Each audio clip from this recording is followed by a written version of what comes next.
नमस्कार मित्र, सकाळची वेळ मे महिना, आज आहे 4 मे तारीख. तर बरेच दिवस झालं व्हिडिओ रिअलमध्ये अपलोड केला नव्हता. यूट्यूबला आधी लाईव्ह व्हिडिओ करत होता. तर डाळिंब बाग वगैरे आम्ही पकडलेले आहे आणि उन्हापासून डाळिंबाचं संरक्षण व्हावं म्हणून आम्ही डाळिंबांना ते कापड वगैरे बांधलेलं आहे. तर आता मी शेड उघडून शेडमध्ये आलो. तर इकडे जो दिसतोय हा भुस्सा आम्ही उन्हाळ्यात आणून ठेवला आणि पलीकडे जो आवाज येतोय तो रेडिओचा आवाज. तर शेळ्यांना कुट्टी वगैरे करून ठेवली आणि ही कुट्टी रोज सकाळी 10 वाजता टाकली जाते. तर सकाळी शेळ्यांना आम्ही सुका चारा वगैरे टाकला होता. त्याच्यानंतर थोडीशी मका असते, गहू असतोय आणि तो सकाळीचा शेळ्यांचा आहार होऊ शकतो. आणि त्याच्यानंतर 10 वाजता त्यांना जी मगाशी मी कुट्टी दाखवली ती कुट्टी टाकली जाते. रात्री काय झाली की आमची एक शेळी वेली होती आणि आम्हाला कळलंच नाही, तिचा आवाज वगैरे येते.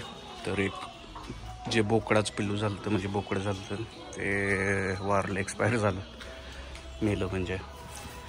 तर तसं पण कधी कधी लॉस होतो, कारण एकच जर शेळीला पिल्लू होत असेल आणि जर ते हे जात असेल तर 6 महिन्याचा लॉस आहे. आणि इकडे जर हे बघितलं तर कोंबड्याचे पिल्ले वगैरे ठेवलेले आहेत. तर सध्या खूपच मोठी संख्या वाढलेली आहे. अगोदर काय करायचं, हे कोंबड्याचे पिल्ले कवळं वगैरे खाऊन टाकायचं किंवा अंडी वगैरे कवळं न्यायचं. बट यावेळेस आम्ही जरा व्यवस्थित आयडिया केले, जाळी वगैरे हे ते केल्यामुळे. तर हे आम्हाला एक बोकड विकायचं आहे. बरेच दिवस झालं याला ऑर्डर मिळणं झालं, मीन्स पाहिजे त्या भावामध्ये. तर तुम्ही कोणी जर इंटरेस्टेड असेल तर घ्यायचं. वजन आहे 90 किलो आणि आम्ही देतो हे 450 ते 500 किलोच्या दरम्यान. तर ही शेळी बघा, ही स्माईल कशी आहे. आणि इथे एवढं ऊन भयानक आहे की 44 डिग्री म्हणजे टेम्परेचर ब्रेक केअर करत आहे रोज, प्रत्येक दिवशी वेगळंच काय. तर इथे एक ही वेगळ्या कलरची शेळी. इथं बऱ्यापैकी आमच्याकडच्या ज्या शेळ्या आहेत त्या उस्मानाबादी, शिरोही अशा टाईपचा आहे. शेळ्यांमध्ये त्याच्यामध्ये कोंबड्या पण ठेवलेल्या आहेत, जेणेकरून ते गोशेड वगैरे ते खाऊन टाकतात सगळं. आणि आता शेळ्या का ओरडते, तर जर शेतामध्ये कोणी माणूस गेला असेल, तिकडच्या साईडला आमचा मेथी घास, गिनीगोल हे ते सर्व आहे, जे शेळ्यांचं खाद्य, हा गिनीगोल. आणि ते सर्व जवळ असायला पाहिजे, जेणेकरून तुम्हाला वाहतूक हे ते करायला काहीच प्रॉब्लेम येऊ नये. तर तो आणायचा असतो. त्याच्यानंतर दुपारी आम्ही गवताच्या गाडा सर्व शेळ्यांना टाकतो, म्हणजे क्वालिटीमध्ये व्हरायटी आणि बाहेरचे खाद्य त्यांना मिळायला पाहिजे. आणि शेडमध्ये ही जी काही जागा आहे तो पण आम्ही स्पेस भरपूर ठेवला आहे, वेगवेगळे कप्पे करून, जेणेकरून शेळ्यांचा व्यायाम व्हावा, त्यांचं चालणं व्हावं. आणि हे जे शेड जर बघितलं तर ह्याच्यामध्ये जी हवा आहे ती एकदम खेळती हवा आहे, त्याच्यामुळे इथलं वातावरण एकदम राईट राहतं आहे, व्यवस्थित. आणि हवा जर खेळती असेल तर इथे एवढं घाण राहत नाही, वास येत नाही किंवा तसल्या गोष्टी काय होत नाही. जर तुम्ही पोल्ट्री फार्म वगैरे जर बघितलं तर तिथं तुम्हाला माहिती आहे किती हे असतं, घाण वास किंवा येते, जर व्यवस्थित तिथून जर व्हेंटिलेशन होत नसेल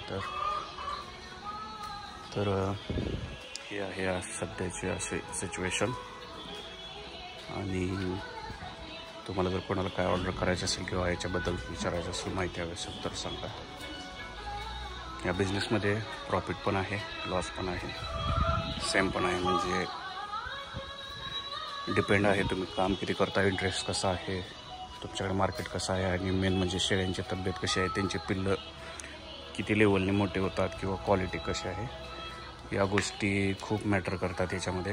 आणि जर का सर्व साथ जर दिली व्यवस्थित, तुमच्याकडे शेत चारा वगैरे जर असेल व्यवस्थित, आणि तुम्हाला याच्याबद्दल थोडी जरी अगोदर माहिती असेल, इनिशियली फक्त शेडचा तो खूप खर्च येतो. बट तुम्ही जर हळूहळू, आम्ही पण 2-3 शेळ्यांपासूनच हे सर्व काही सुरू केलं. बट जर एकदा का ते जर झालं तर मग इथून पुढं जे काय आहे तो प्रॉफिटमध्येच कन्वर्ट होतो. कारण आठवड्याला 2-3 बोकडे विकले जातात, पाठ विकले जातात. मार्केटमध्ये तर मटणाचे रेट सध्या 800-850 किलो सुरू आहेत पुण्यामध्ये हे ते. त्यामुळे जर तुम्हाला बाहेर जॉब असेल तो फक्त 15-16 हजाराचाच असेल किंवा 20-30 हजार आणि तुमच्याकडे जर शेत वगैरे हे असं काय असेल तर डेफिनेटली तुम्ही इकडे येऊन हे करू शकता. तर ठीक आहे, थँक्यू, बाय बाय. मी परत नवीन व्हिडिओ बनवले. व्हिडिओला शेअर, लाईक, सबस्क्राईब करा, कारण याच्यासाठी मेहनत घेतो आम्ही. थँक्यू.